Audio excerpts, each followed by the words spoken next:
देखो रे भाई त्रिभुवने ना हे मोना दयाल दाता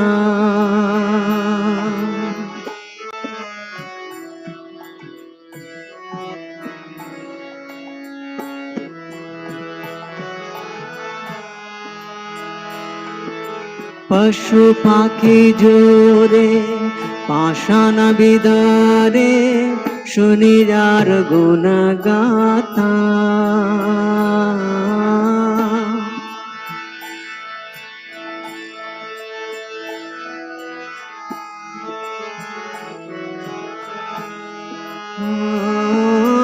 पशु पाखी जोरे पाषाण बिदारे शुनिरार गुण गाथा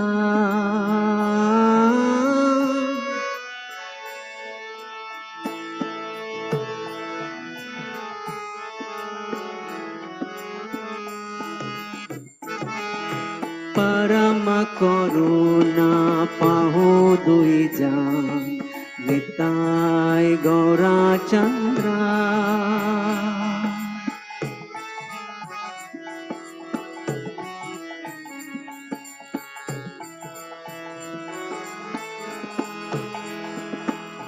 संसारे माजिया रोहिली पड़िया से पदे नाही लो आशा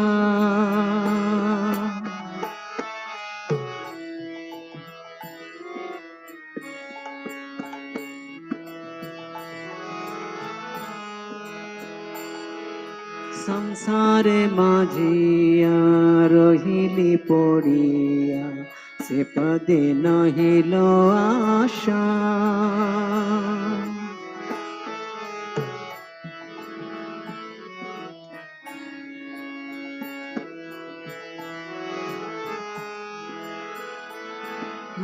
अपन करामा भुंजाए समान कहो ये लोचन दासा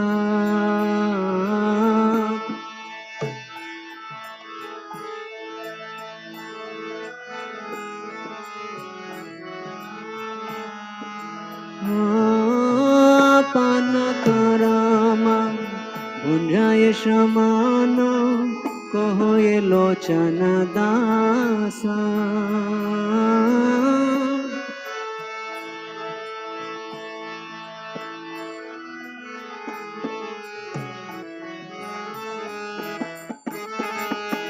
परम करुणा पाहु दुई जान निताय गौरा चंद्रा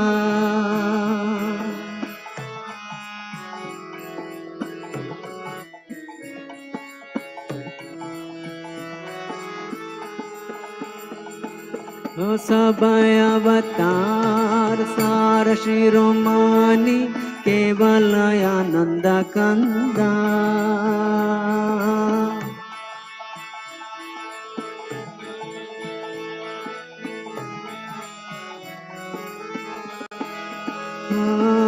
सबय अवतार सार शिरोमणि केवल आनंद कंदा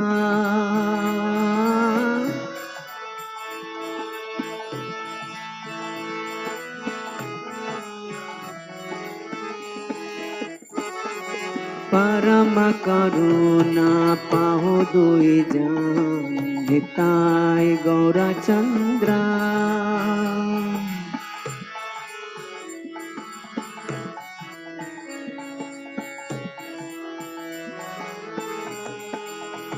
जय गौरनिताय गौरनिताय गौरनिताय जय गौरनिताय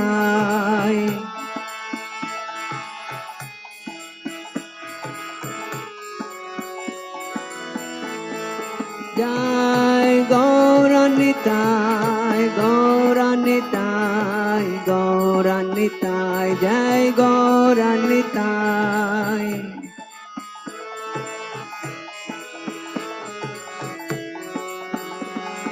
निताय गौर हरि बोल हरि बोल हरि बोल हरि बोल।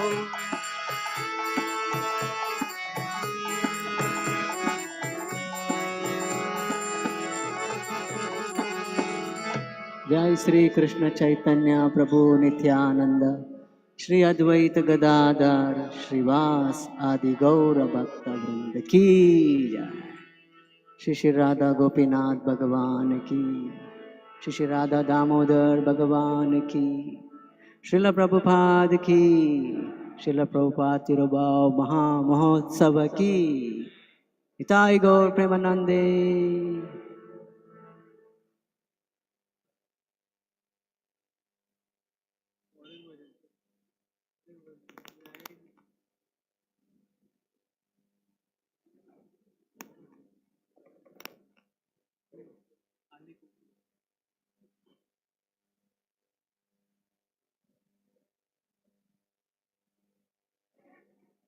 जय जय राधा कृष्ण युगल मिलन,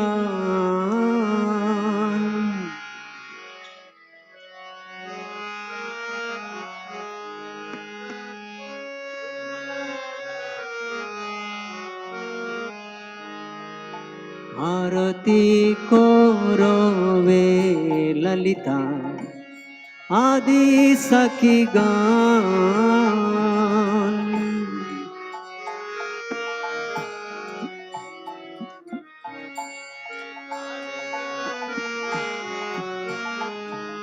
जय जय राधा कृष्ण युगल मिलन,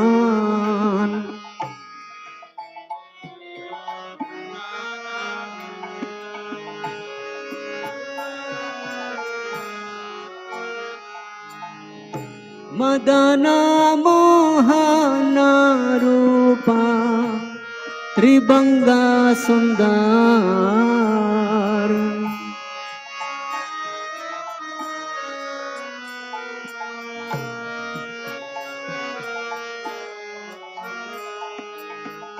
पीतांबर शिखी पुच्छ चूड़ा मनोहर,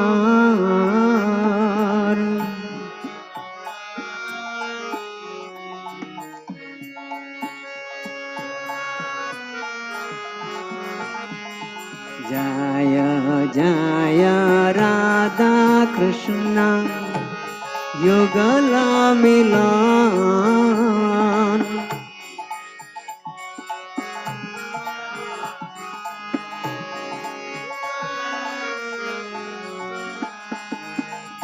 आरती कौरवे ललिता आदि सखी गान।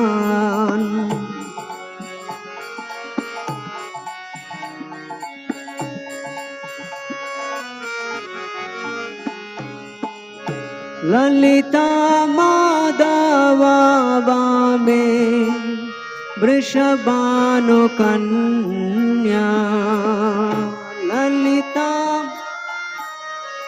वामे वृषभानु कन्या, सुनील वसन गौरी रूपे गुणे धन्या, सुनील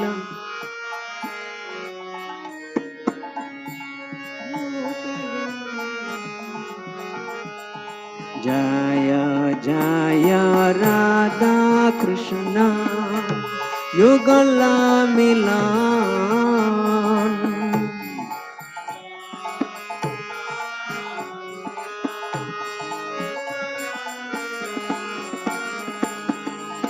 आरती कौरवे ललिता आदि सखी गान।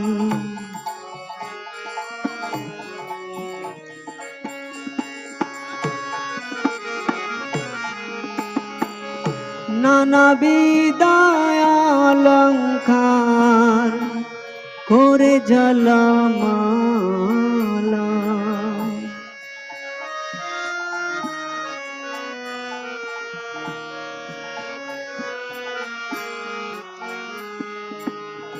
हरिमनो विमोहना वदना उज्ज्वला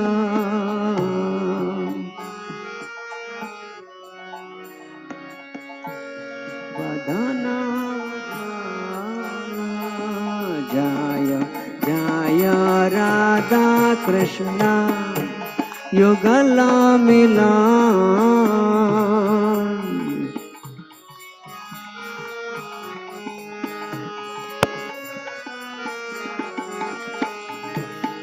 आरती करो वे ललिता आदि सखी गाना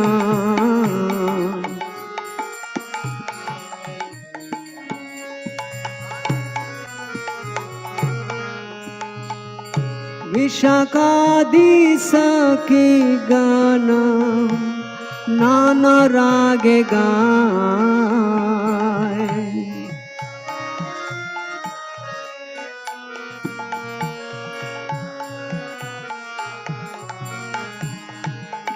प्रिय नर्म सखी जत चामर डोलाए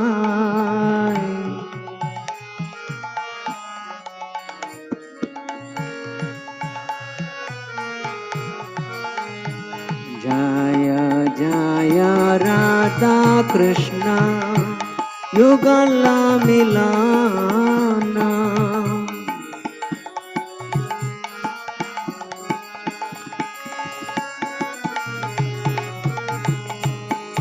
आरती करो वे ललिता आदि सखी गाना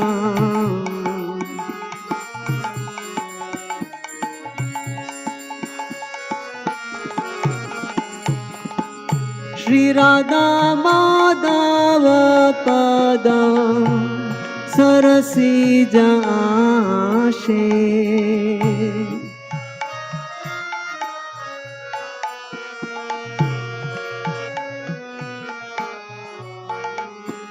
श्री राधा माधव पद सरसी जाशे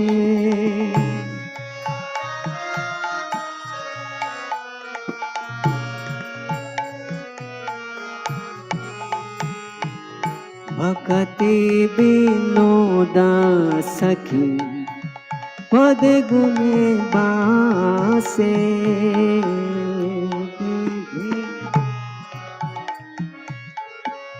पद सुखे भासे जय जय राधा कृष्ण युगल मिलन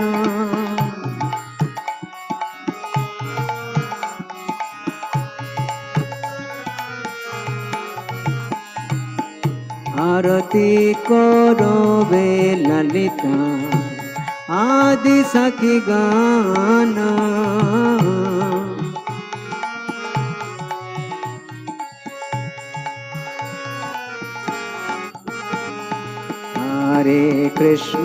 हरे कृष्णा कृष्णा कृष्णा हरे हरे हरे रामा राम राम हरे हरे हरे कृष्णा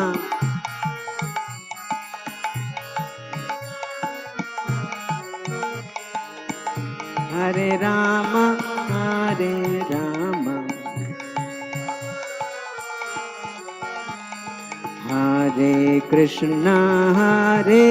कृष्णा कृष्णा कृष्णा हरे हरे हरे राम राम राम हरे हरे कृष्णा हरे Ram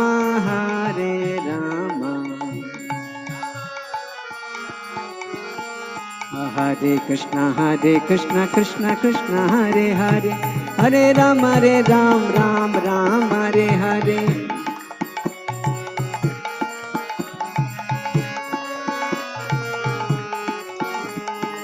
Hare Krishna, Krishna Krishna, Hare Hare, Hare Ram, Ram Ram, Hare Hare.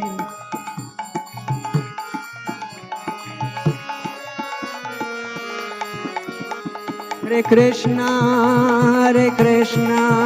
Krishna Krishna, Hare Hare, Hare Rama, Rama Rama, Hare Hare.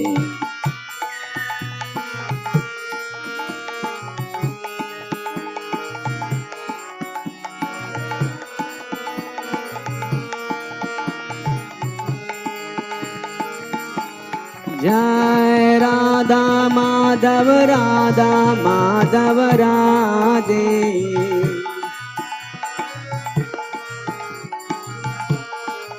Jai Radha Madhav, Radha Madhav Radhe.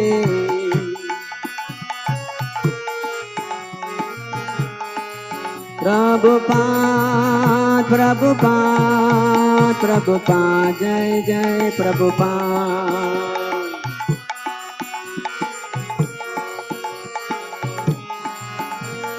Nitai Gaura Hari Bol, Hari Bol, Hari Bol, Hari Bol.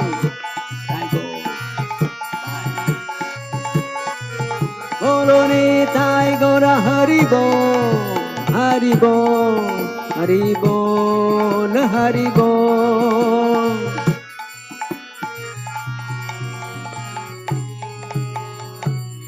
Shri Radha Madhav Ashtasakhi Vrinda ki jai. Shri Mayapur Dham ki jai. Srila Prabhupada ki jai.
Hare Krishna.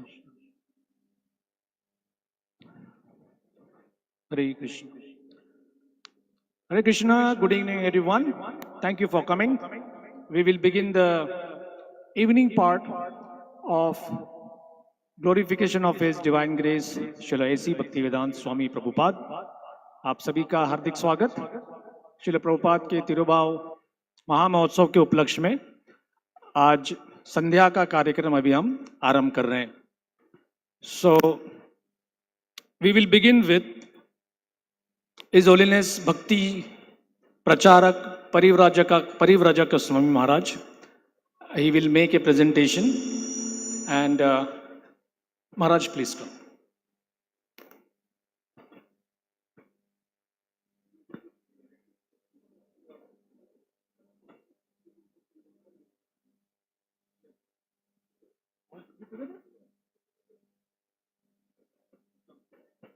He's the man first.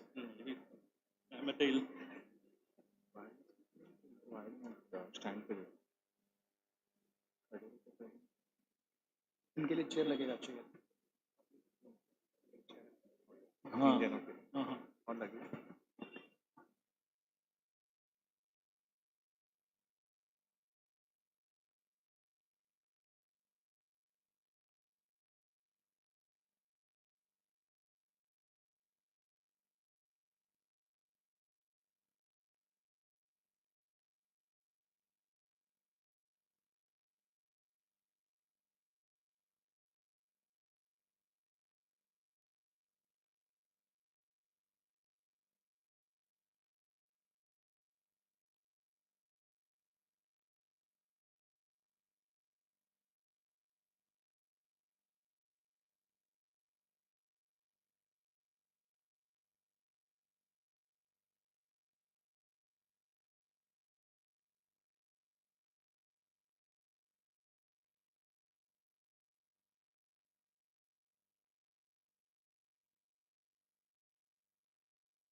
chair for Ramani to take your picture.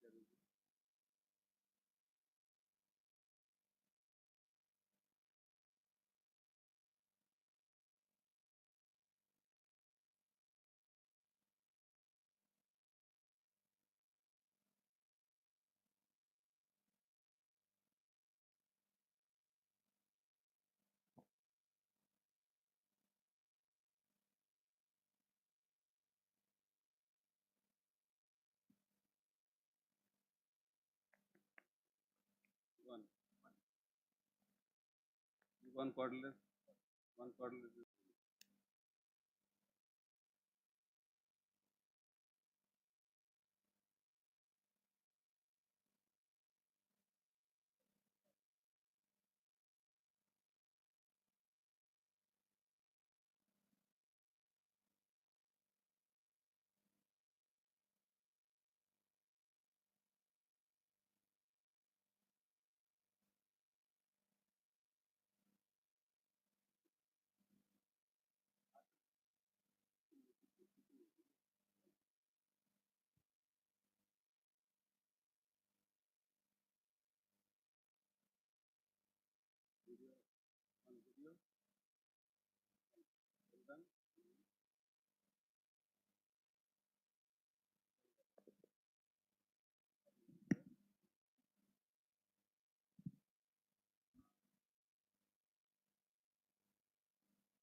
Cordless.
विफल जाना मगवायो हरि हरि हरि हरि विफल जाना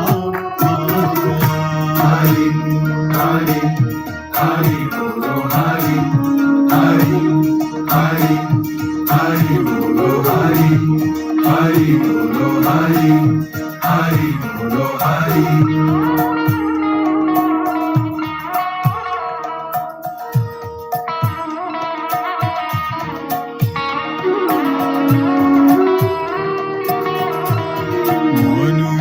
जन्म पाया राधा कृष्ण ना भजिया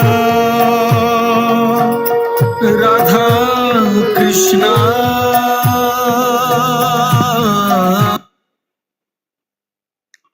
हरे कृष्णा ओम अज्ञानतिमिरन्धस्य ज्ञानाञ्जनशलाकया चक्षुरुन्मीलितं येन तस्मै श्रीगुरवे नमः नमो ओम विष्णुपादाय कृष्णपृष्ठाय भूतले श्रीमते भक्तिवेदान्तस्वामिनिति नामिने नमस्ते सारस्वती देवे गौरवाणी प्रचारिणे निर्विशेष शून्यवादी पाश्चात्य देशतारिणे वंशकल्पतरुभ्यश्च कृपा सिन्धुभ्येव च पतितानां पावनेभ्यो वैष्णवेभ्यो नमो नमः श्री कृष्ण चैतन्य प्रभो नित्यानंद श्री अद्वैत गदाधर श्रीवासादि गौर भक्त वृंद हरे Krishna Krishna Krishna Hare Hare Hare Rama, Rama Rama, Hare Hare. Jagat Guru Srila Prabhupada ki Jai. Hare Krishna. Thank you very much all the assembled Vaishnavas and Vaishnavis and the organizers of this program. Kartik Yatra of Navadip Mandal Parikrama, the organizers, we wish to thank them for giving us an opportunity for making a presentation about Navadip Mandal development. So now we are going to have a short slideshow presentation about the importance of this Navadip Mandal development. It is said Navadip Dham is the crest jewel of all the holy tirthas. Srila Bhaktivinoda Thakur in Navadip Mandal Mahatmya, he is saying, because of appearance of Lord Chaitanya in the holy Dham of Navadvip, this Dham is the crest jewel. This holy Dham can remove all our sins just by residing even one single day in this holy place. And then it can award all types of liberation without going into any kind of speculation. So this holy Dham need to be preserved for generations to come in the future. Media team, can you play that slide presentation, please? The PowerPoint slide. So this holy place need to be preserved. There are different places in this holy place. There are many holy tirthas. I'm sure many of you would have visited many holy tirthas during this last few days. Some of these tirthas are already taken care nicely by different temples, Gaudiya temples, Gaudiya Vaishnava temples, Gaudiya mutts, and there are many more such places which needs preservation. And there are many more places which need to be identified. It's all lupta. Lupta means it's all concealed. It's not visible for our eyes. So there are a team of devotees who are working on identifying these pastime places. And there are pastime places which are already identified which needs development. This is part of Navadip Mandal development. The various places what we are seeing already during the course of the parikrama, it needs proper development. Otherwise, this will not be available. For example, in Janudvip, which is one of the 9 islands of Navadvip, the Janamuni Ashram, in that place, we have a poultry farm now. It is slowly becoming a slaughterhouse. So all these places will go away one after the other as we go forward, unless we as Gaudiya Vaishnavas take the responsibility to preserve these places, develop these places. So these are some of the main important aspects drawn from Navadip Mandal Mahatmya, where you can very vividly see the importance of being in the Dham, the mercy of the Dham. Everything is revealed here in this slide presentation. So there are many places which are discovered already. Janamuni Ashram, we all know. Naimisharanya, we all know, right? Pushkar Tirtha, right? Then we have Panchaveni, Uchahata, Radhakund, Shyamakund. All these places need to be preserved. We need to develop all these places. Otherwise, it won't be available for us in the future. This is a very important aspect. Another aspect is certain areas need to be, we have it in the scripture, we are not yet identified which are these places. Right? That we have Samudra Sena's exact place, we do not know where it is. Right? We'd have Pandavatila, Pandavas and Draupadi, the campsite of there. It's not yet properly identified yet. Lord Ramachandra visited the place in Modadrumadvip. Still, that exact place is yet to be identified. Meeting place of Pundrik Vidyanidhi and Gadadhar Pandit. Those places need to be identified. So like this, there are identified places and there are places to be identified. And there are places which are identified where we need to acquire the land. Otherwise, these things will go away. Like we have beautiful places in Naimisharanya, Uchahata, Amgata, right? Then we have Gauradaha, Shankarpur, Janamuni Ashram. Like this, so many places are there where we need to acquire the land. Without acquiring the land, we will not be able to have these places in the future. Already one by one things are going away from us. And on top of that, we have different campsites where we have already acquired the land. ISKCON Mayapur has already acquired the land in these campsites. We have about 7 campsites right now where Parikrama devotees can go and stay. Every day you stay, that means you are assured to go back home, back to Godhead. All the sins are removed. But we need to facilitate the devotees who are coming from all around the world to stay in these holy places. Right? In these campsites, we are planning to have a proper boundary wall first, and then a paka place to reside, not just tents. And then we will have proper bathrooms. I'm sure many of you are suffering even here in Mayapur Dham. The places, there are some places of residence where we don't have proper bathrooms. When you go to the campsites, it's very, very austere, right? So we want to build some proper bathrooms and toilets there, and then some basic medical facilities also intended to be provided in these campsites, so that in future, every single month, we can have parikrama. We have permanent place, properly maintained permanent place. A group of devotees come from any corner of the world, then we can have these places utilized for the devotees to reside here. So we need the help from whole Gaudiya Vaishnava community to support this noble endeavor.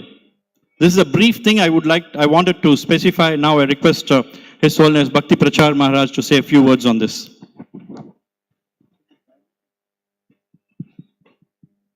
Hare Krishna. Am I audible at the back? Hari Bol. Namong Vishnupadaya Krishna Prasthaya Bhutale Srimate Bhakti Vedanta Swami Niti Namine Namaste Saraswati Deve Gauravani Pracharine Nirvishesha Shunnavadi Paschatta Deshatarine Vancha Kalpataru Bhasya Kripa Sindhu Bhayevacha Patitanang Pavanebho Vaishnavebho Namo Namaha Jai Shri Krishna Chaitanya Prabhu Nityananda Shri Advaita Gadadhar Shivasadi Gaura Bhakta Vrinda Hare Krishna Krishna Krishna Hare Hare Hare Rama Rama Rama Hare Hare. Navadvip Dham ki. So how many of you have come for the first time to do Navadvip Mandal Parikrama? Okay. So Bhaktivinoda Thakur predicted that by performing Navadvip Mandal Parikrama, whole world will be liberated. So do you believe that? So for that we have to create the facilities. It is said that in the whole universe, Bharatvarsha is the best place. And in Bharatvarsha, the state of Bengal is the best place. And in Bengal, Nadia district is the best place. Bhaktivinoda Thakur explains. And in Nadia district, Navadvip Dham is the best place. And we say, our interpretation, in Navadvip Dham, ISKCON Mayapur is the best place. So, this is a very, very important place. As Ramanipati Prabhu explained, we need to preserve, we have to develop, maintain all these places, because Chaitanya Mahaprabhu's Sankirtan movement is going to continue for next 10,000 years. We should think for the future, just like Srila Bhaktivinoda Thakur. He did a lot of service for Navadvip Mandal. He developed many places. His son, Srila Bhakti Siddhanta Saraswati Thakur Prabhupada, also developed so many places in Navadvip Dham. So our ISKCON founder Acharya, His Divine Grace, Sri Bhaktivedanta Swami Srila Prabhupada, wanted also that this dham should be developed. So under the guidance of His Holiness Jayapataka Swami Maharaj, a team of devotees are working on this project. Lot of things to be done. Ramani Padipu already explained. So how many of you feel that this is very, very important service for Srila Prabhupada? So Prabhupada wanted to build a TOBP, his dream project. But along with that, we have to have a wonderful holy places around, which is known as Navadvip Mandal, so that devotees can go and take the mercy of all these islands. It is said if we reside in each and every island, then parikrama is complete. So now what you are doing every day, you are going by boat, going by buses, and come back to your place of residence here. It's more comfortable. But during Gaur Purnima time, devotees, they don't come back. They go out and stay at different islands for 7 nights. So little, not little, very austere for many devotees. That's why His Holiness Jayapataka Swami Maharaj wanted that we should have our own place, so that our campsite should become a permanent place, so that devotees will feel inspired also to stay in that campsite and stay overnight to get the complete benefit of doing Navadvip Mandal Parikrama. Now we are doing Parikrama mainly during Gaur Purnima time, but it is expected that this Parikrama will happen throughout the year. So thousands and thousands and millions of devotees will come to Siddham Mayapur, and that was the idea of Srila Prabhupada. He wanted to attract the whole world to Siddham Mayapur, and Navadvip Mandal Parikrama will be the wonderful way to attract people from all over the world to Siddham Mayapur. So time is limited, so I request all of you, please be part of this wonderful endeavor as desired by Srila Prabhupada and the previous acharyas. And for further details, Ramani Padipu will make some announcement at the end. Now I would like to request His Holiness Bhakti Purushottam Swami Maharaj to say some words about this project. He is a leader of our team. So under his leadership, we are trying to do some seva for this Navadvip Mandal development. So request Bhakti Purushottam Swami Maharaj to give his inspirational words. Ram Ram. Achana. Very well. Oh, Hare Krishna.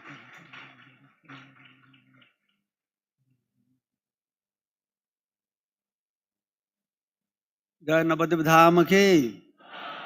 So Maharaj explained very nicely to you that how important is Navadvip Dham.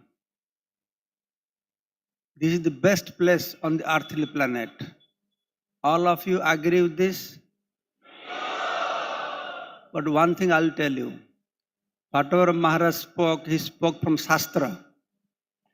But if you read Shastra, when Shastra speaks about Vrindavan, and Shastra says, oh, Vrindavan, there is no place equal to Vrindavan. Vrindavan is the topmost place on the earthly planet. The next chapter about Dwaraka. Oh, Dwaraka is the best place. Nothing equal to Dwaraka. The next about Ajodhya. Same thing. Every chapter, same different Purana speaks, and same Purana, different chapter says, nothing equal to this place. So what is the great? Have you taken laddu? How many of you taken laddu in your life? So I'll ask a question to you. Which part of laddu is very tasty for you? Which side of laddu? Huh? Anywhere you bite, very tasty, is not it? It's like that. All dhams are tasty, all transcendental, like biting any part of the laddu. So, actually the writers, Purana writers, why they speak like this? Because whichever dham they explain, they get so much engrossed. They think, oh, this must be the best, top place on the earthly planet. The mood they reveal. But today, I'll tell you, how Navadip Dham is really the top place on the earthly planet. You know about Dwaraka. Dwaraka is Aishwarya Dham. Bhagavan has a lot of Aishwarya. You getting any share out of that? Are you getting anything? From Dwaraka Bhagavan's Aishwarya, he is enjoying Aishwarya. So what I have to do? What I get there? Then Vrindavan Dham, Madhurya. So Bhagavan, he is releasing all the love of Brajavasis. Okay, you release love. What I get out of it? But when that Bhagavan come to Navadip Dham, what is doing?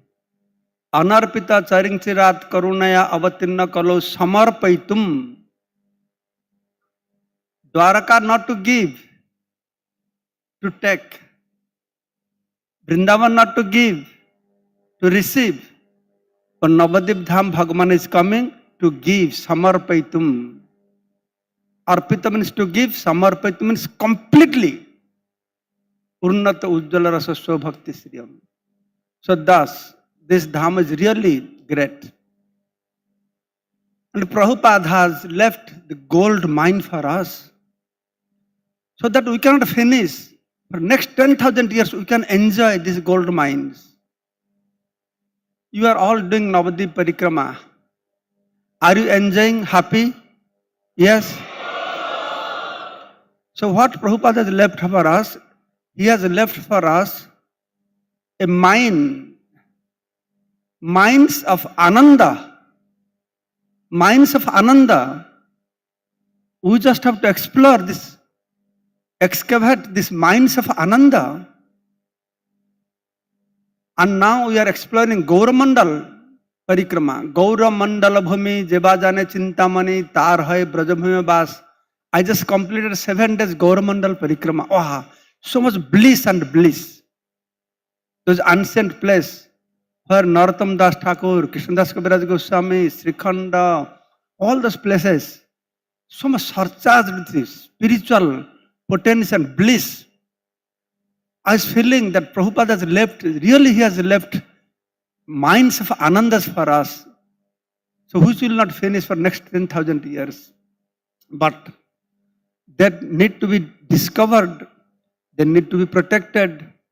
As Prabhu was telling, we have Amghata, where beautiful pastimes of Mahaprabhu took place. Well, all mango trees they're cutting because land is not belongs to us. Janumani Ashram, there they have built chicken poultry over there. So that's why all these places needs to be protected. And Srila Prabhupada took this project so seriously. He created a separate trust for this. Bhakti Vedanta Swami Charity Trust. He kept some Gaudiya Math Maharaj, his god brothers. And he kept it separately from ISKCON, so that separately this will grow. So this Bhakti Vedanta Swami Charity Trust, so dear to Srila Prabhupada, he kept his Guru Dakshina as FD. With that interest, we can take care of all these places not maintained nicely or getting lost. But that fund is very negligible for now. So if we want to protect all these minds of love and bliss, then we have to work on this. And we have also created a new trust, Navadip Mandal Development Trust. So we are requesting the whole world, please participate. Otherwise, what will be the loss? What will be the problem? There is no loss for you. You are going and enjoying. But for the devotee of our next generation, that place will not exist. Then where they will go, where they will sit, where they will hear katha. So please think whether is this our responsibility or not, to protect and maintain all these great places where our previous acharyas and Sri Chaitanya Mahaprabhu himself, he had so beautiful, sweet pastimes. Unless you go there, you will not understand. So now we have developed this Navadip Parikrama, which started by walking by Loknath Swami Maharaj, His Holiness Loknath Swami Maharaj. Now last year, 12,000 devotees came here. Whole world will come to Navadvip Dham. So now from this year, we are exploring how to promote Gauramandal Bhumi Parikrama. Gauramandal Bhumi Jevajane Chintamani Tar Hai Brajabhume Bas. When Gauramandal Parikrama will start, how many of you will join Gauramandal Parikrama? Raise your hands. Jai Gauramandal Bhumi ki Jai. Thank you so much. So I will not take more time. Maharaj will give his offerings on Prabhupada. So please communicate from different parts of the world. Devotees and different temples also, they're taking up one project. So that you feel satisfaction. Because I have seen how these Bhaktivinoda Swami Charitras are developing, complete dilapidated, broken, no place. There will be new buildings, Srinivas Acharya's place in Jajigram, many places. And that is our responsibility. Great legacy that Prabhupada has left for us. And we have to fulfill the desire of Srila Prabhupada. Jai Gauramandal Bhumi ki, Navadvip Mandal Bhumi ki, Sri Kshetra Mandal Bhumi ki, Braja Mandal ki, Gaura Premanande, Hari Hari Bol. Thank you so much. Thank you, Hare Krishna. Thank you, Bhakti Purushottam Maharaj and Bhakti Parivrajak Swami Maharaj and Ramanipati Prabhu.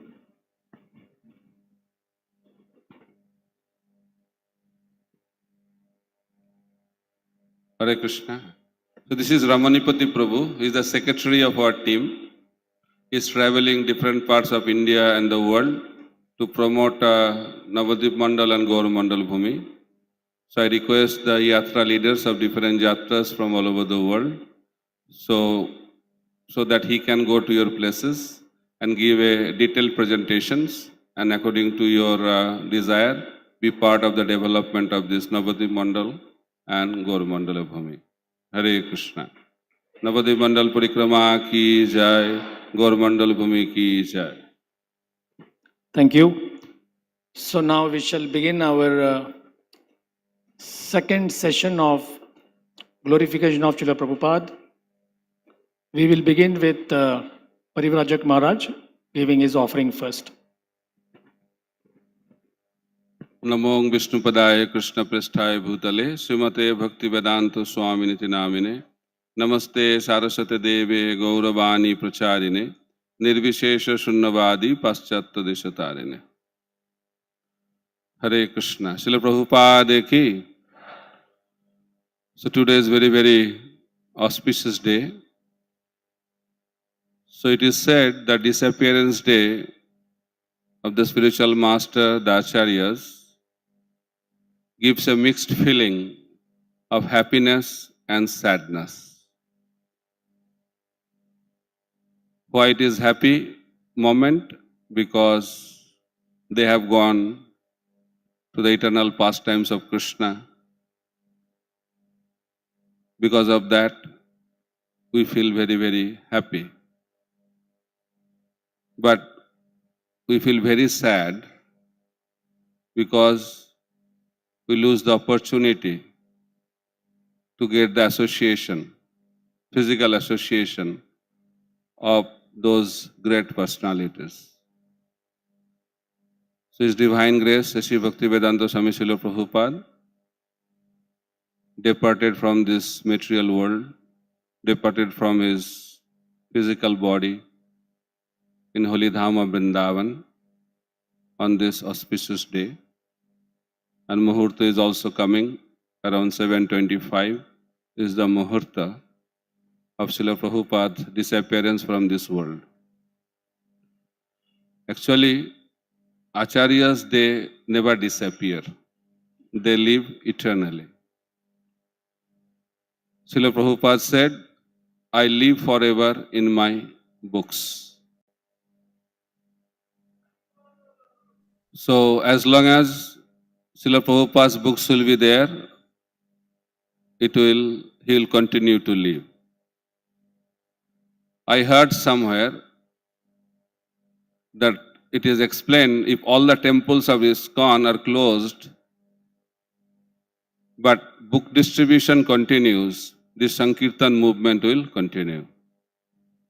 So by this we can understand the importance of Srila Prabhupada's books. I was hearing a very wonderful narration that Chaitanya Mahaprabhu kept love of Godhead in the holy water of river Padma.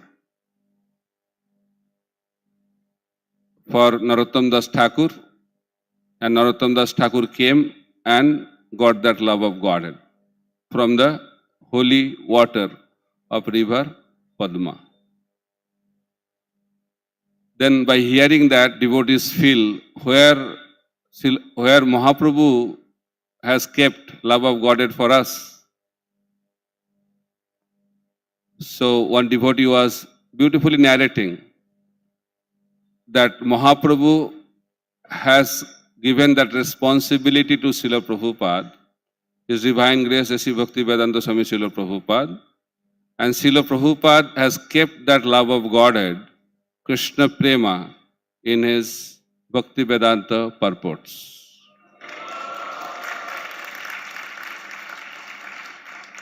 So if we want to experience love of Godhead, then we have to dive into the water, divine water of divine Bhaktivedanta purports. So books are the basis. Prabhupada used to say, ISKCON is my body, BBT is my heart,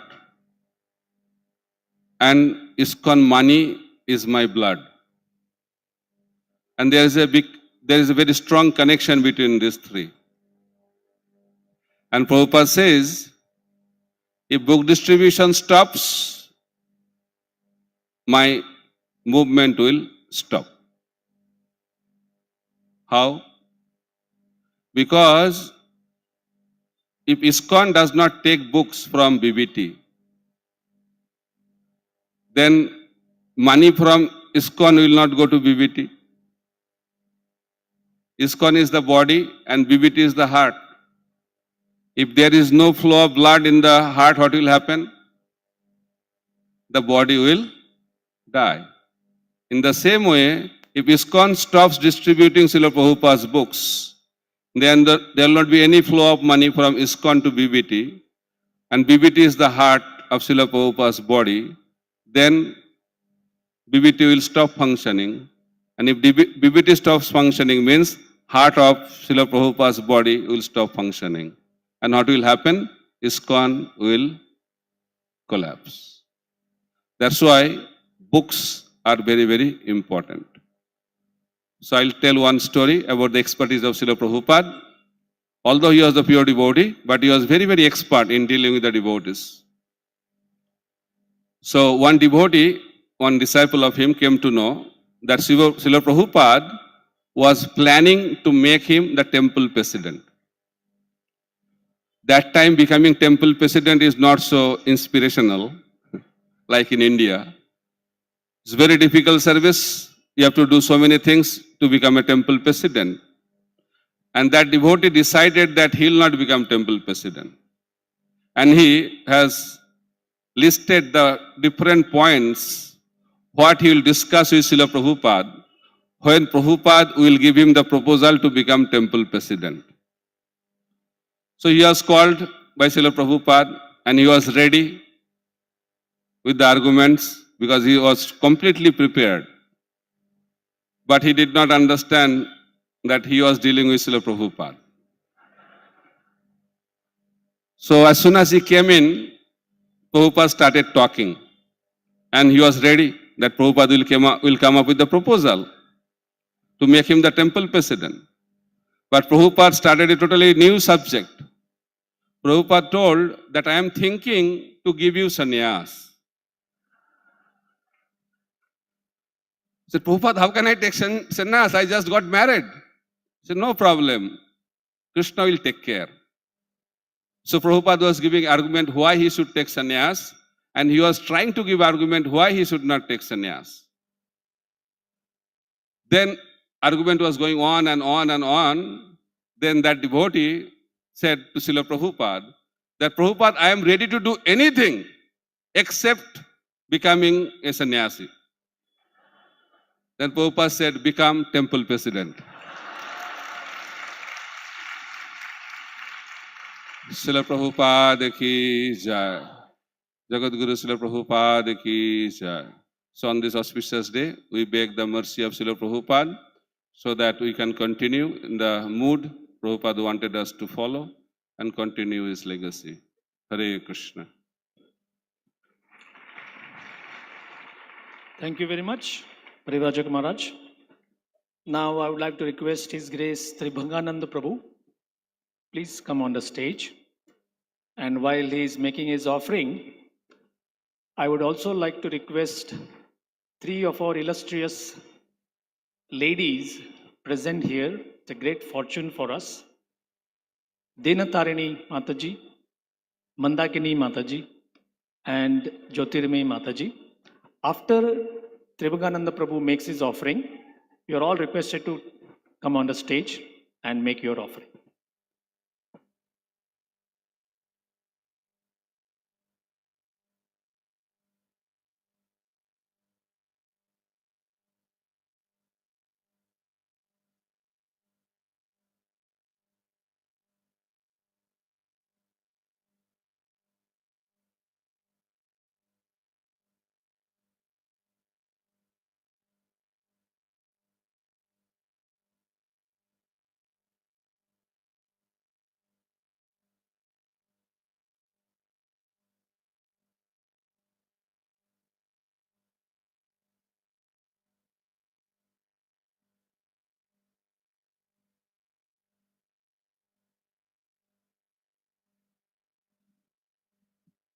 Hare Krishna. So in time-honored style, Hare Krishna! Hare Krishna! Krishna Krishna! Hare Hare! Hare Rama! Hare Rama! Rama Rama! Hare Hare! That's good. Hare Krishna. Nama Om Vishnu Padaya, Krishna Prastaya Bhutale, Srimate Bhaktivedanta Swaminiti Namine. Namaste Saraswati Deve, Gauravani Pracharine, Nirvisesha Sunyavadi Pastyacha Deshatarine.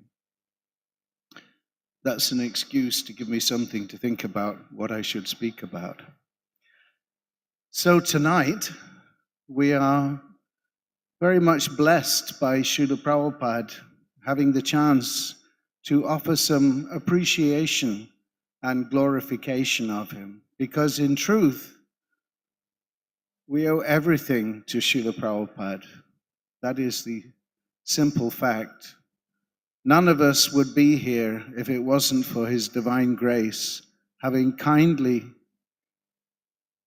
tried to rescue us from our unfortunate material existence.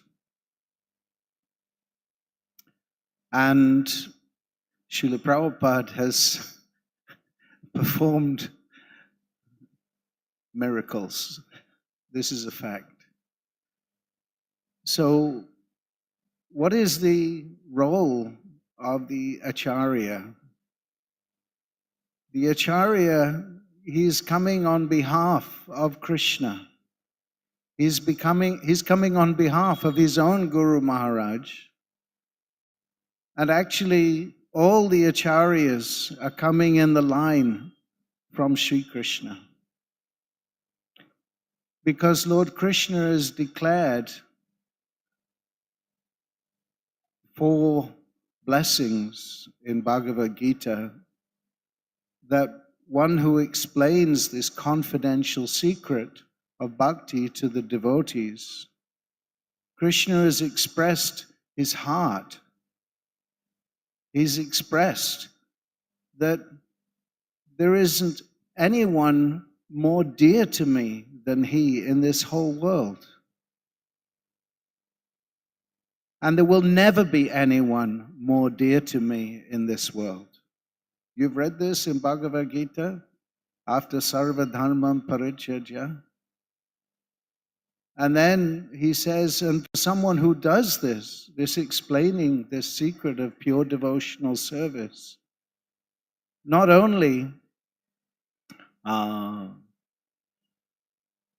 will take responsibility for giving them pure devotional service, but also I will take responsibility for bringing them back home, back to me. So actually it is the state of affairs, just like the monkey or the kitten. The baby monkey is trying to hold on to the mother, and it depends on his strength. But the kitten is in the mouth of the mother cat and is protected by the mother. So Srila Prabhupada is also giving us the example of how to be under Krishna's protection, because he is fully protected by Lord Krishna. And if he wasn't fully protected by Lord Krishna, how would it be that he could take responsibility for freeing us from all our karma? Prabhupada is giving us the opportunity to actually get rid of all our sinful reactions since how many unlimited billions of births, how many kalpas, how many days of Brahmas we've wasted wandering around Brahma Bhumite Brahmanda, from one manifestation of universe to another, while we fiddle about in the material world, trying to find novel ways of enjoying our senses. So, as we read and study what Srila Prabhupada is actually giving us, he's giving us, and he's requesting us, please take it. Take what I'm giving you. And as we read and try to digest and discuss the topics that Prabhupada is revealing to us, then this whole subject matter becomes so fresh and illuminating.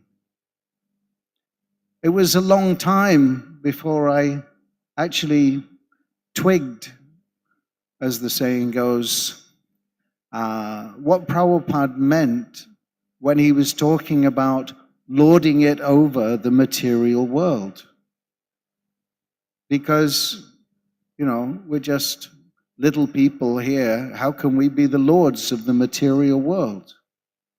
But still, it's the mentality of seeing everything with a view to enjoy this material world, that actually the world is meant for my enjoyment. So a man looks at a beautiful woman, a woman looks at a handsome man, and with a view to taking that energy and becoming the Lord, the enjoyer. So Srila Bhaktisiddhanta Saraswati Maharaj, in his Brahma Samhita, he puts it in a very nice turn of phrase. He describes our materialistic mentality as we have a sensuous gaze of inspection. And this is the meaning, actually. We're looking at this material world with the misconception, which is so deeply ingrained in our hearts and minds, that we become totally convinced, and it is so hard to unconvince us of this diseased condition.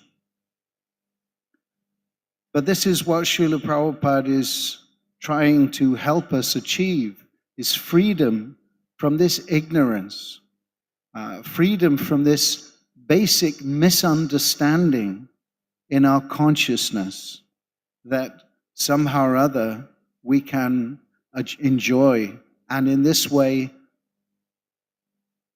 lord it over the material energy.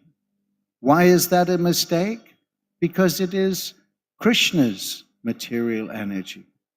It is Krishna who is engaging his different energies. And in our forgetfulness, we are bewildered and illusioned by Krishna's energy, actually. This is the mistake. So we are so steeped in misconceptions, and the process of Krishna consciousness that Prabhupada is giving us by giving us transcendental knowledge is to actually liberate us from our misconceptions of life.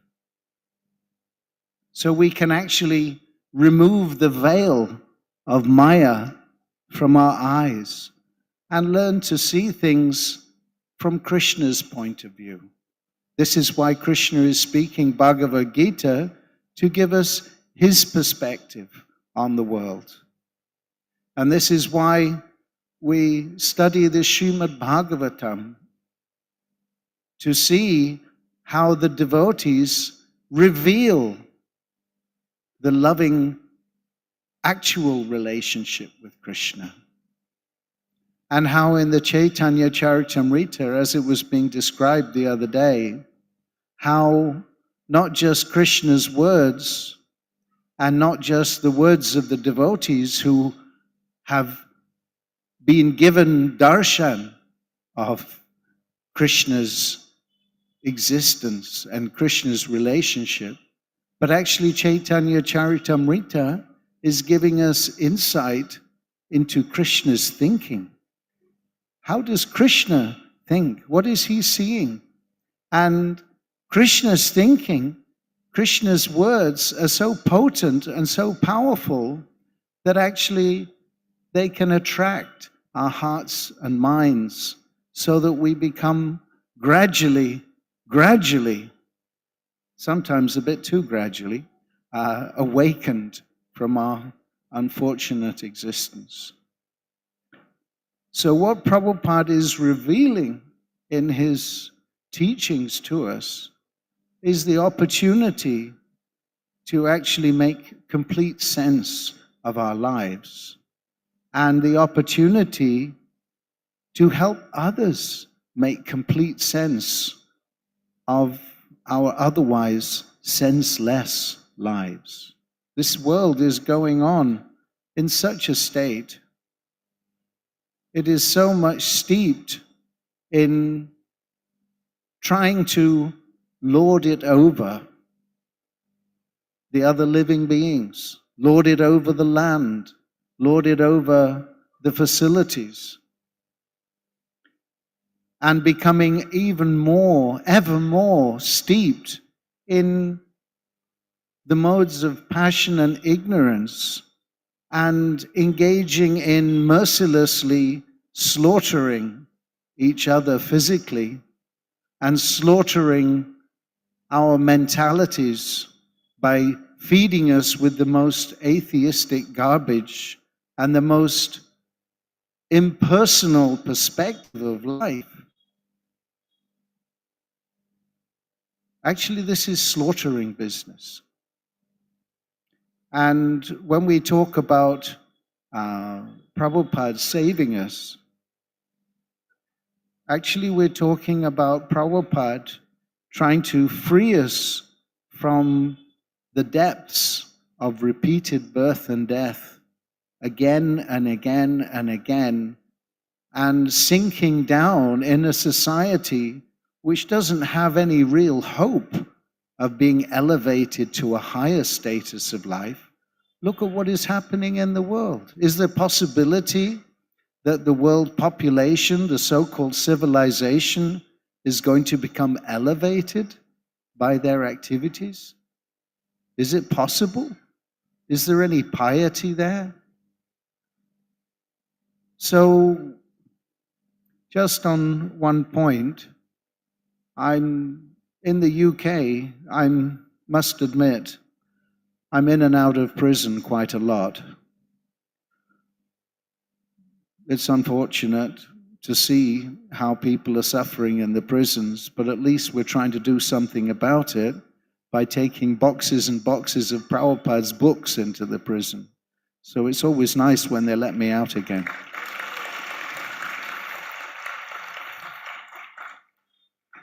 But actually, this prison house existence is so hellish.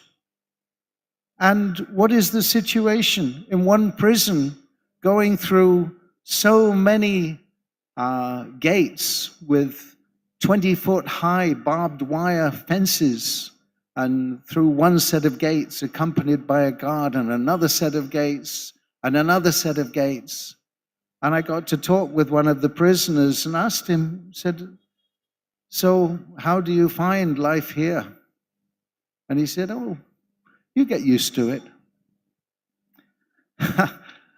This is the problem. We've got used to living in a material nonsense existence. And Prabhupada is trying to rattle our cages. Wake up! Come back to Krishna's lotus feet. Take shelter of the Lord who wants you home so much. Wake up and understand that Krishna loves you and that real happiness can only come from having a reciprocating, loving relationship with Krishna. So this is Srila Prabhupada's kind gift to the whole world. And we can be very fortunate to take it ourselves and to take heed of Krishna's promise at the end of the Bhagavad Gita that we can also take advantage of these four blessings, becoming most dear to Krishna,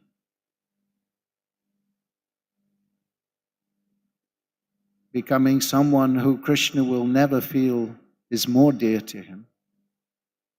We can get not just mixed up devotional service, but pure devotional service, which is what Prabhupada is trying to give us. Not mixed with anything else, just pure bhakti. And take advantage of Krishna's promise that in the end we will come back to him. So this is what Srila Prabhupada is so kindly and mercifully trying to give us.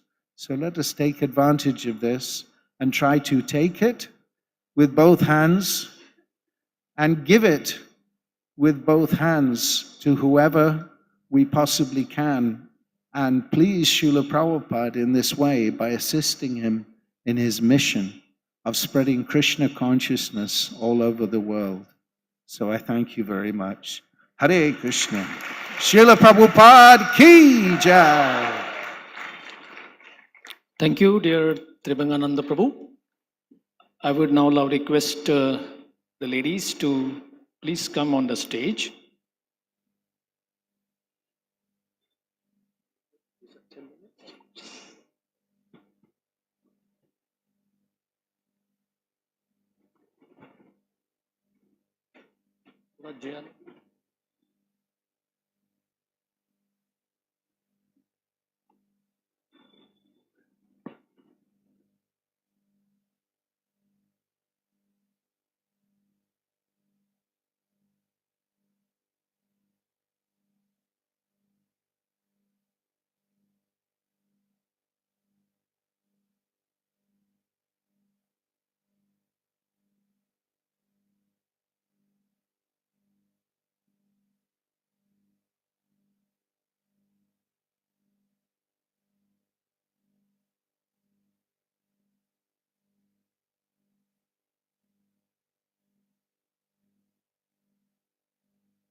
Anatimirandasya Yanajana Salakaya Chakshurun Militam Yena Tasmai Sri Guruve Namaha. Ma Om Vishnu Padaya Krishna Prastaya Bhutale Srimate Bhakti Vedanta Swami Niti Namane. Namaste Saraswati Deve Gauravani Pracharine Nirvishesha Shunyavadi Paschatya Deshatarine.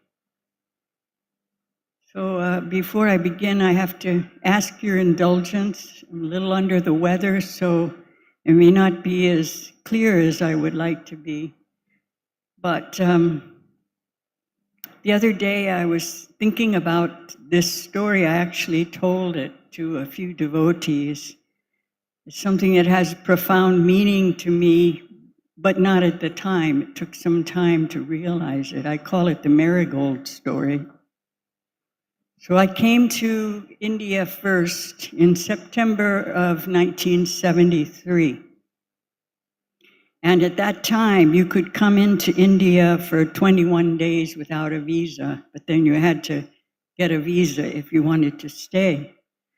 And so I was on my way to Nepal to get a visa, and I stopped at the Delhi temple. At that time, they had just moved into a new temple in Delhi, and so, as you can imagine, there was some uncertainty, some chaos there.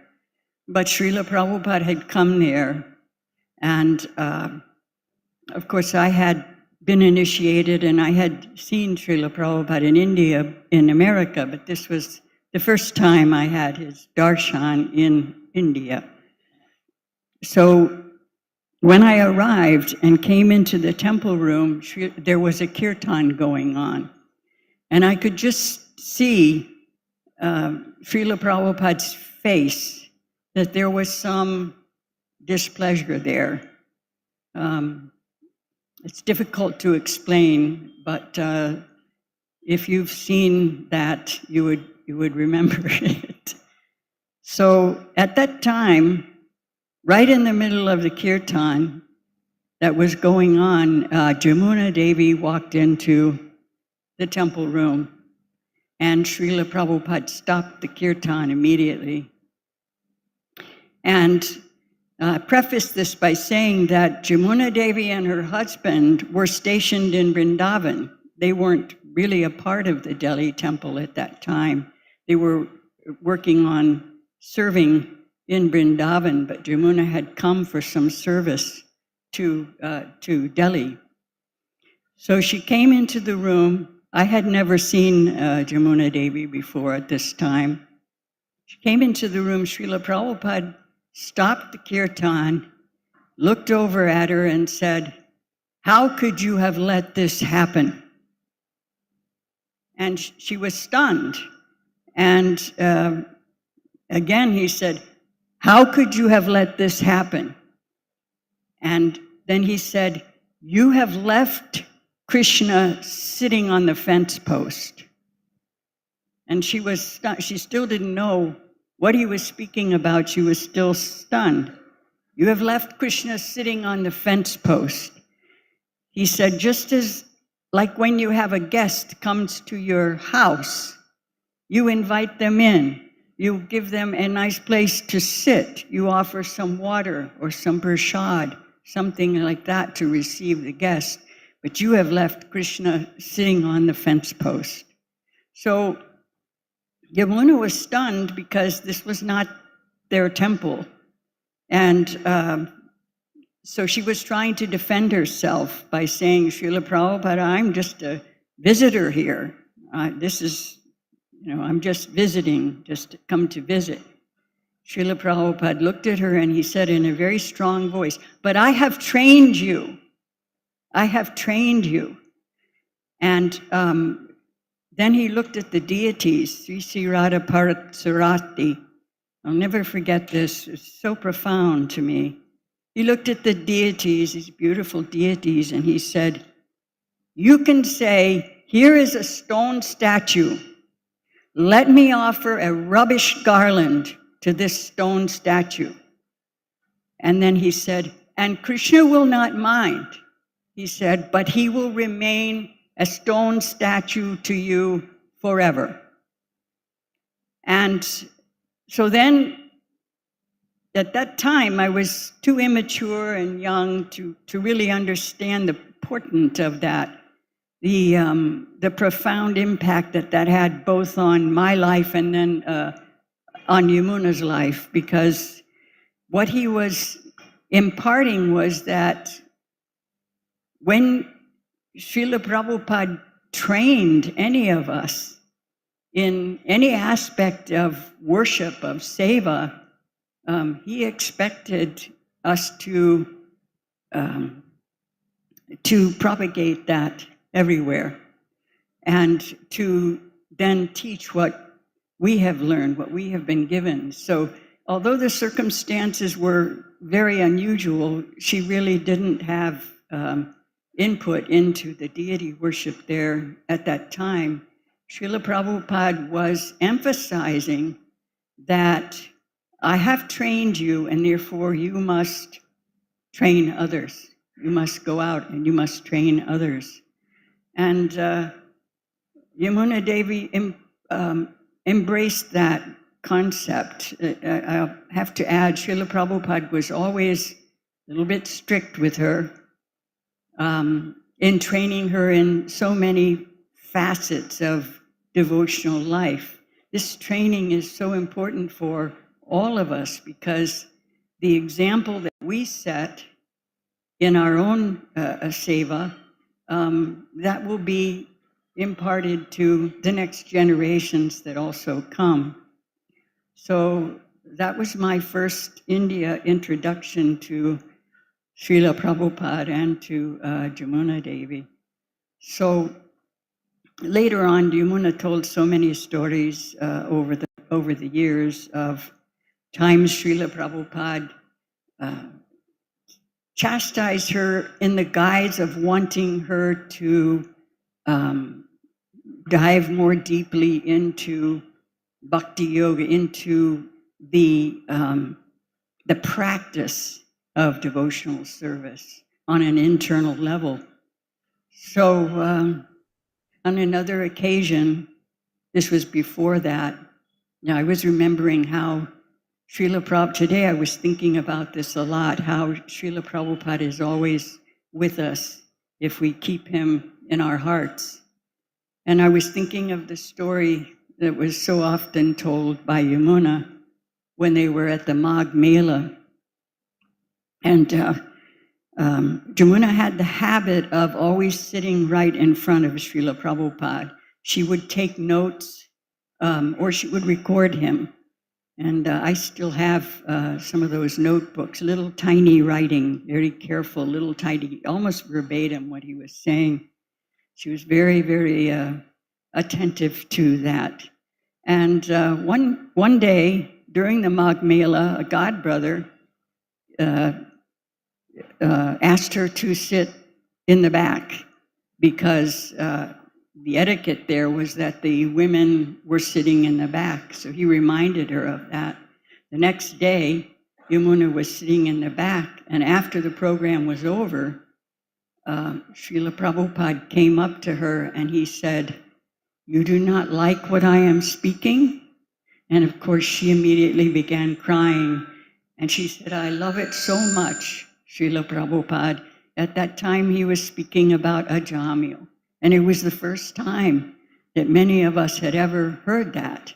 I wasn't there then, but it was the first time, and it was so riveting to the devotees that they anxiously came each morning to hear the next chapter in the history of the life of Ajamil.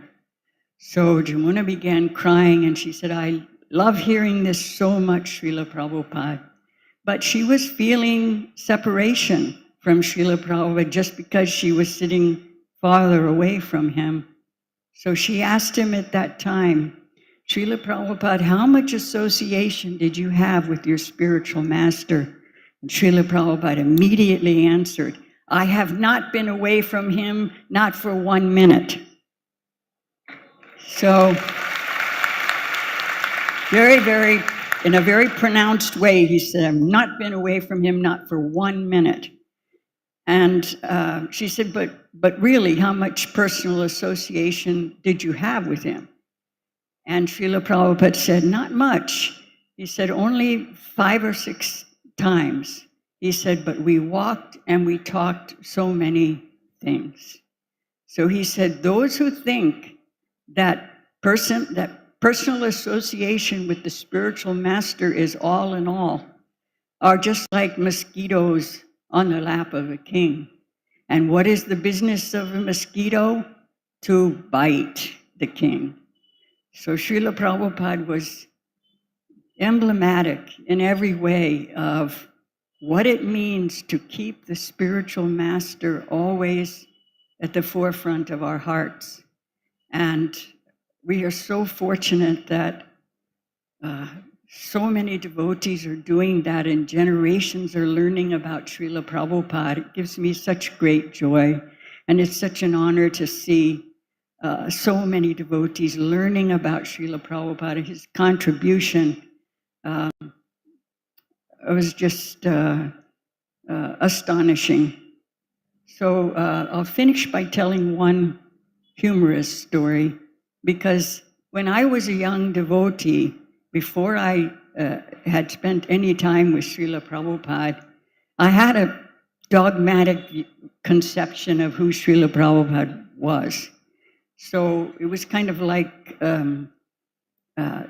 he would give these edicts. You know, he would give some instruction, and I would think, well, there's no personality there. It's just that he is, you know, just instructions and, you know, how to practice devotional service. And I didn't really see him in his personal side. That was why I went to India initially, because I had to see for myself that Srila Prabhupada was just the most extraordinary personality, aside from him being a Mahabhagavata, aside from his scholarship, aside from his compassion, his love for the devotees.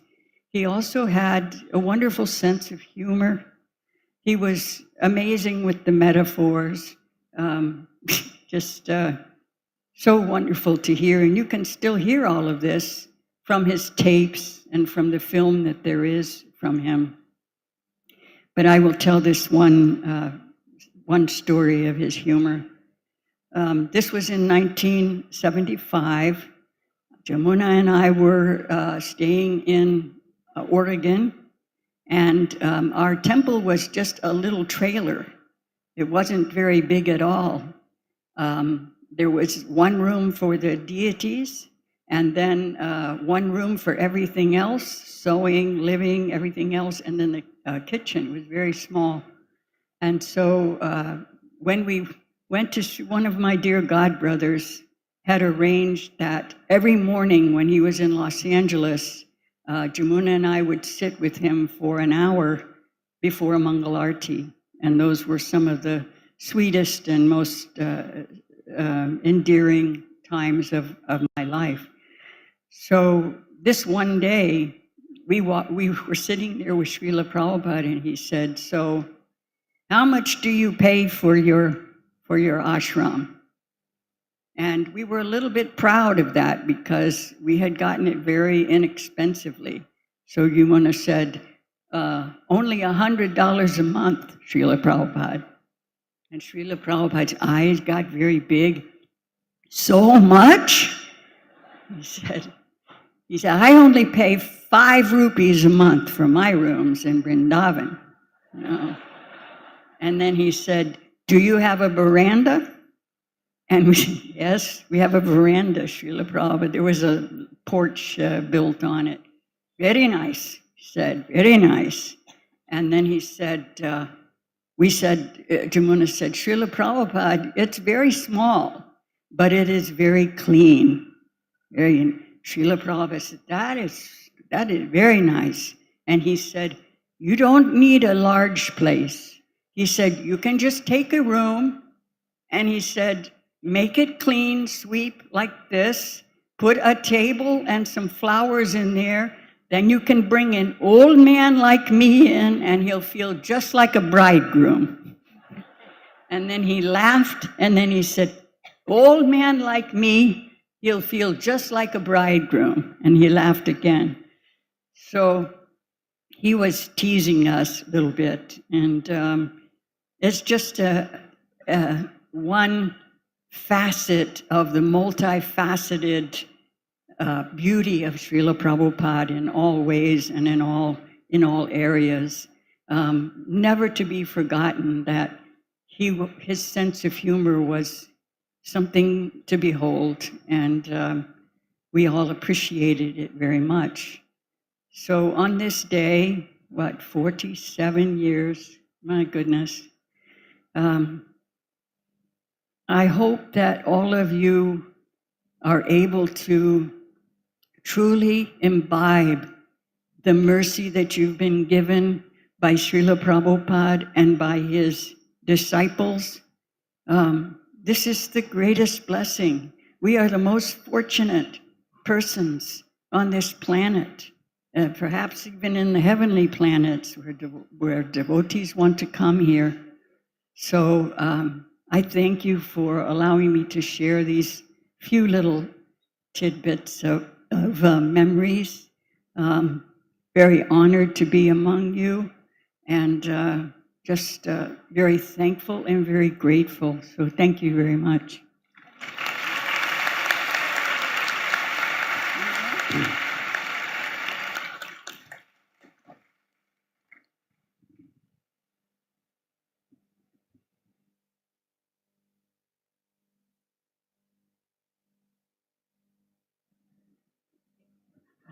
Hare Krishna, Krishna Krishna, Hare Hare, Hare Ram, Ram Ram, Hare Hare.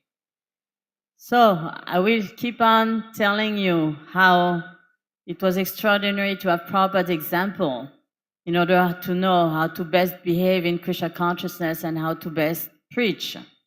So I have two other stories about that.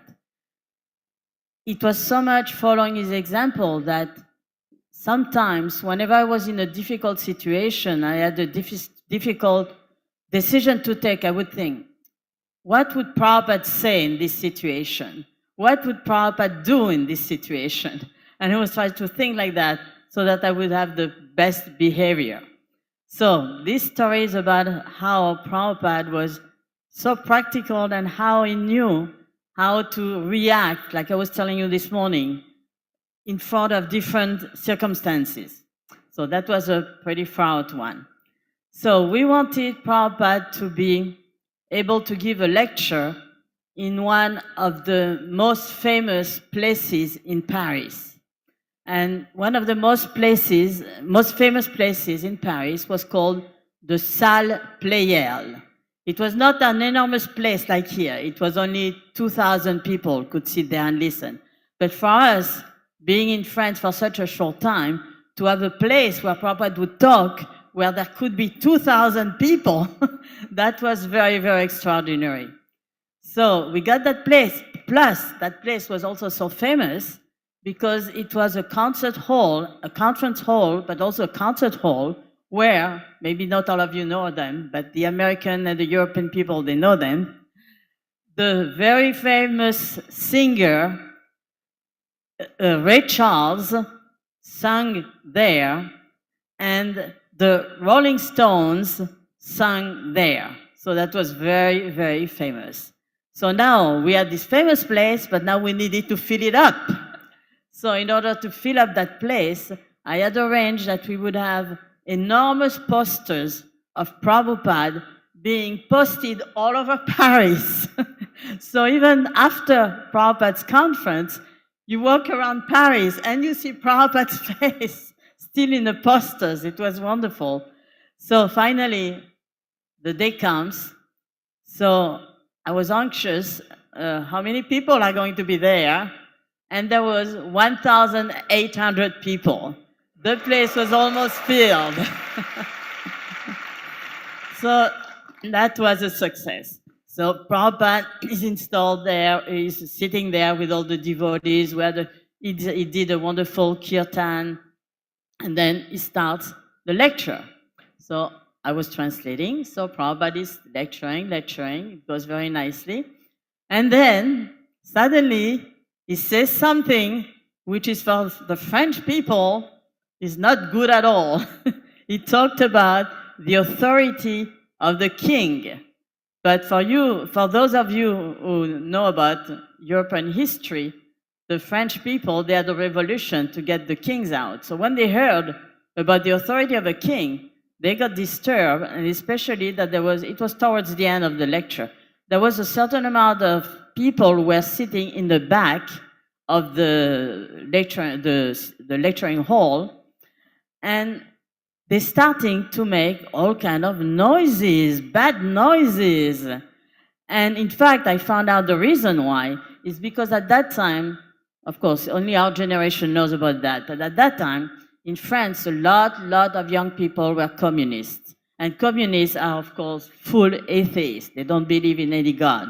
So when they heard and talking about God, Krishna, God's authority, they started to make so much noise that, and one of them challenged Prabhupada, and he said something like, I don't remember exact word, but he said, "Why are you sitting on the throne?" Because we had brought Prabhupada Vyasasan, you know. But he said it in such a way that when I translated to Prabhupada what he said, Prabhupada, I didn't say exactly what Prabhupada said, you know, I made it a little less bad. And Prabhupada said, no, tell me exactly what he said. Ooh, so I had to say exactly what Prabhupada said. I was so embarrassed to tell him. But Prabhupada is so good at knowing when he's challenged, you know. He just knows how to defeat the person in a few words, you know. So that's one example that I always followed. And he said, but you can sit on this throne. Just come and talk about spiritual life, and you come and sit here. And he invited him to come and sit.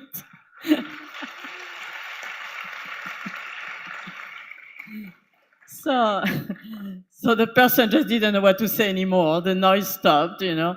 And then Prabhupada said, okay, now the lecture is finished. Let's have kirtan. So we had kirtan, we distributed prasadam. But then, and that's why I was telling you this morning, our Prabhupada, he was so practical. He knew how to adapt to any situation. You know? So he said, okay, we were in the car going back to the temple together. And Prabhupada said, okay, now when I come to France, you don't give me the Vyasasan anymore. You just give me a regular armchair.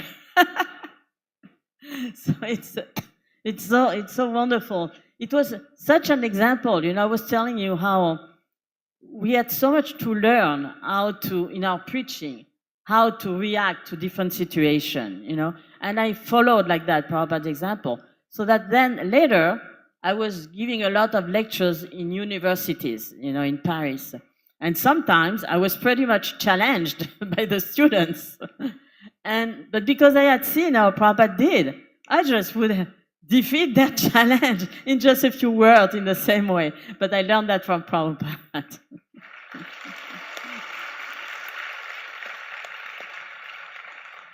So the second story is also how to adapt the different situation in the way Prabhupada did it. So that was in a Gurukul. I was the head of a Gurukul in New Mayapur at that time. And that was that Gurukul. So, and I noticed that when I took on the direction of the Gurukul, there was someone before me, did it for 6 months, and then I came and I did it for many years. So I noticed this is strange that the children were in the temple room with the devotees, children, you know, 5, 6, 7, 8 years old, you know, really, really young children. They were in the temple room during japa time and trying to chant japa on beads along with the other devotees, and it was really not working, you know, 5 years old children. So I decided, no, that's not good, because Prabhupada had already, in other Gurukuls, he had told the devotees, because, you know, some things were not doing very well, and he said, he had chastised them, and he said, no, you must always use your common sense. So I thought, okay, I use my common sense. How am I going to do with these children? So I decided, okay, now the children, instead of having the 108 beads, you know, like we have, it will be only 1/4, you know, so that's easier for them. And they get very enthused when they say, I have finished a round, I have finished a round. So I did that, and they like to chant japa, but in a kind of special rhythm that they invented, you know. So, okay, we were chanting in that special rhythm, the way they did it. So I was taking all my Gurukul kids during the japa time, and on one side of the temple, we were chanting like that, in their rhythm and with their small beads, small 1/4 of a bead, the regular japa beads. And then all the devotees were telling me, but what is this? You are changing things. Why are you changing things? You know, they were really kind of angry at me that I was doing it in that way. This is not normal, but I kept on doing it because Prabhupada said, use your common sense, you know. So then Prabhupada came to New Mayapur, and when he came, he wanted to see all the Gurukul children and all the teachers. So we all pack up in his room, and Prabhupada talks to them, and at one moment he said, now chant Hare Krishna.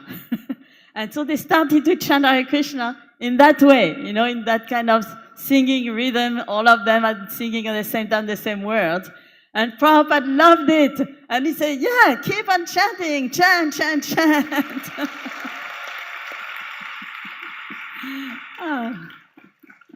And so much so that then he raised up and he told all the kids to stand up, and everybody kept on chanting and chanting. So again, he gave the example, you know, he said, use your common sense. I followed what Prabhupada said, use your common sense, and it worked perfectly, and Prabhupada was very happy.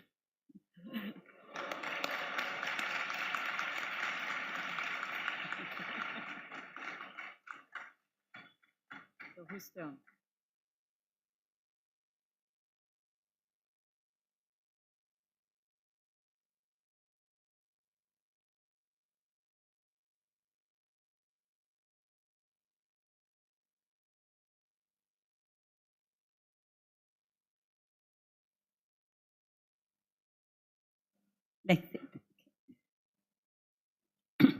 Om Atganatimirandasya Gyanam Shanam Sarakaya Shaksul Militam Yena Tasmai Shri Gurave Namaha Nama Om Vishnu Padaya Krishna Prestaya Bhutale Srimate Bhaktivedanta Swaminiti Namine Namaste Saraswati Devi Gauravane Pracharine Nirvise Sashunyavadi Pashatya Deshatarine. He sons ill who tells that Vaishnav dies when they are still living in sound, and while living try to spread the holy name around. Hare Krishna, dear devotees. So I was thinking of a few stories also. Some stories of the feeling of separation. Then one story showing Prabhupada's sense of humor to remember him, and one story showing his compassion. So some stories of separation. We were actually discussing that story around lunch, and our dear Radhanath Swami says you should tell it. So it's a short story. We have a lead, some devotee who was a big leader in ISKCON, but we know that devotional life is not always easy, and sometimes we fall prey to the illusion. And he came to a point, he actually left ISKCON. So with a very dear good sister, Vishaka, at one point we visited him, And we started to talk, you know, and he opened up. And at one point, he said something that struck me and made me scared. He said, actually, I'm very angry at Srila Prabhupada for something very particular. And I was scared what I'm going to listen to. And he just said, actually, I'm very angry that Srila Prabhupada left us so early. We were not ready for that. And that was very, very beautiful because he had been a very, very powerful leader. And in that plea of separation, he became, he was like a child, you know, being angry at his dear beloved father. So that was very moving. Now, it's going to be a personal story about the feeling of separation. Srila Prabhupada had people cooking for him. And it was in my first years of Krishna consciousness when we joined with my dear friend Jyotirmayi. We were friends from high school, then 1 year we didn't finish in university. We joined Krishna consciousness. Then we came to the temple in London. And I heard Prabhupada was saying something quite extraordinary. I would like to go to the spiritual world to eat loglu and kachoris. So I became very enthusiastic. And in London, we had a lot of very qualified lady guests. And I found somebody who knew how to make kachoris and how to make loglu. Then Prabhupada, at one point, was not feeling so well. Maybe it was 74, if I'm not mistaken. And he stayed in Bhaktivedanta Manor for almost 1 month. One wonderful Vaishnavi, Himavati, Devidasi, was supposed to cook for him, but somehow she declined. And I was approached and asked to cook for Srila Prabhupada. So I felt very unqualified, but it was such a wonderful experience.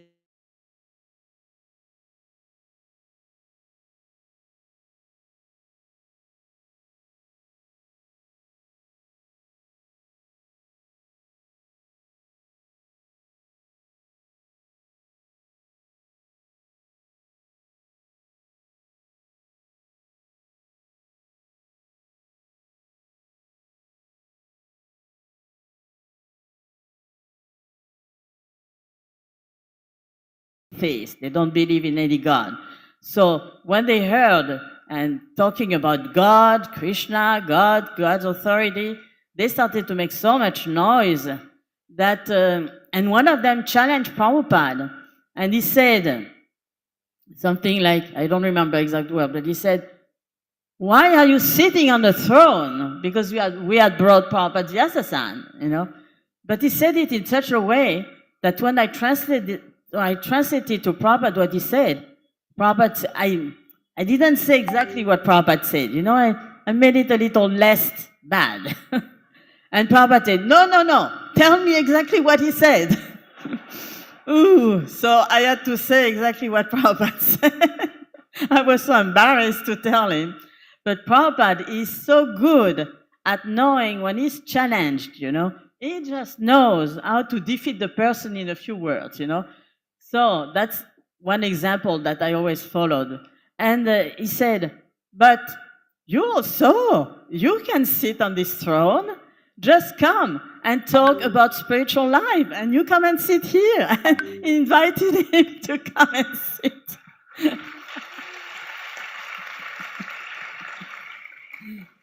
So the person just didn't know what to say anymore. The noise stopped, you know. And then Prabhupada said, okay, now the lecture is finished. Let's let's have kirtan. So we had kirtan, we distributed prasadam. But then, and that's why I was telling you this morning, our Prabhupada, he was so practical. He knew how to adapt to any situation.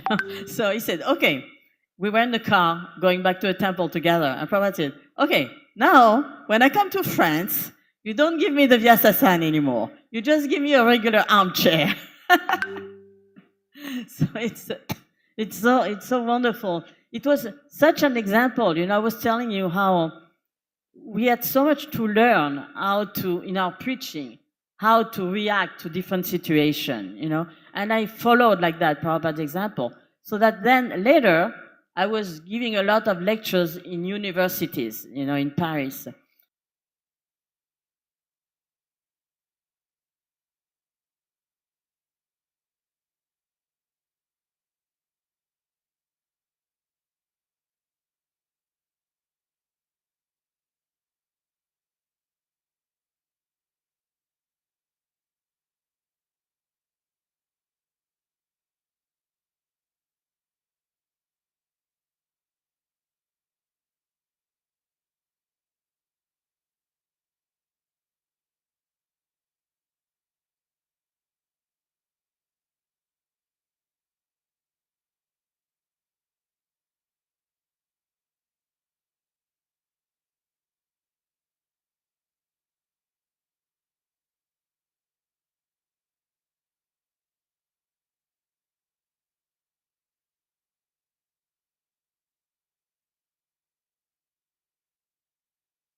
And sometimes I was pretty much challenged by the students. Use your common sense, So then Prabhupada came to New Mayapur, and when Seeing that story, the feeling of separation, Srila Prabhupada had people cooking for him. And it was in my first years of Krishna consciousness, when we joined with my dear friend Jyotirmayi. We were friends from high school, then 1 year we didn't finish in university. We joined Krishna consciousness. Then we came to the temple in London. And I heard Prabhupada was saying something quite extraordinary. I would like to go to the spiritual world to eat loglu and kachoris. So I became very enthusiastic.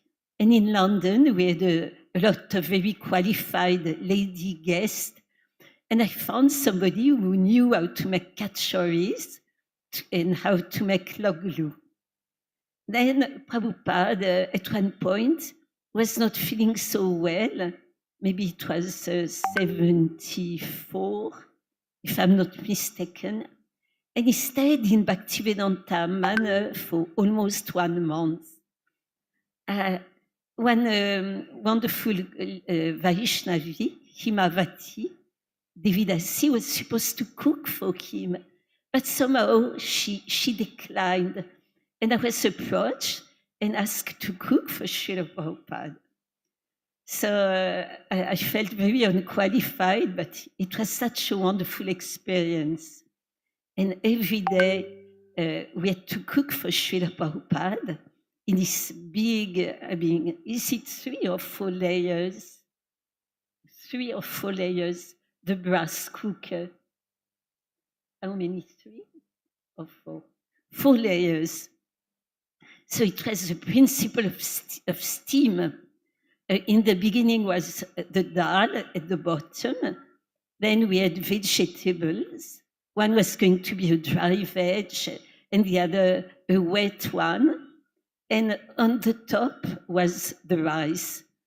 And we had to make chapatis, so it's a lot of story about chapatis. Our dear Yamuna Devi had wonderful stories about chapati. So every day we could add anything else we wanted. Of course, there was bitter melon every day.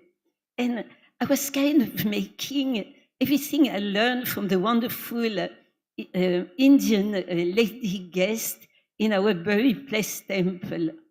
And one day I decided to make these famous kachoris. The same kachoris, I think, that when Yamuna Devi came the first time for the wedding of her sister, Janaki, Prabhupada asked her to help. And he was actually making, amongst all other preparations, kachoris. So I learned the green peas kachoris. I made them the way I was told. And I decided to bring them on the first floor, directed to Srila Prabhupada on an inox tray. So I knocked on the door, I brought the tray, and Srila Prabhupada's eyes became very, very big. And he says, Mandakini, did you make kachoris? And I said, I tried, Srila Prabhupada. And when he said that, seeing his eyes, I could see the small child he was in Calcutta, going to the kachori seller and being so charming. They will put kachoris in his pocket. So that was very, very, very sweet. So Srila Prabhupada, with this cooking, he was actually teaching us, increasing our love for him and teaching us. If our consciousness was good, he would appreciate not only the taste, but the consciousness. But I had experienced in my own devotional life, and Yamuna Devi also, maybe later Dina can tell, sometimes if our consciousness was troubled, Prabhupada would do as if he was not appreciating the dish, a little chastising. So the spiritual master is always teaching in our devotional service. So the months went very, very quickly. Every day I was preparing different things I had learned from, my teachers, Yamuna and the Indian ladies. But except for the kachori, I didn't get much feedback. So I was wondering, does Srila Prabhupada like this preparation or not, It was taken every day, but not feedback, no bad, no good.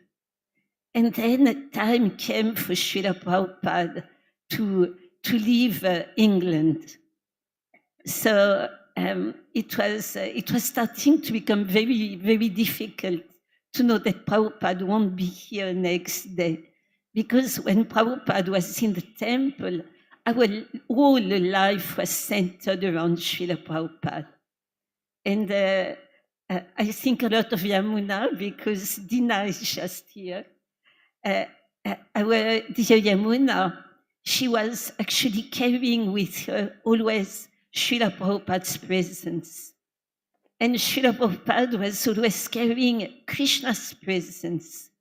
When he was giving a lecture, sometimes it would be very short, quite simple in the beginning, based on how we are not this body.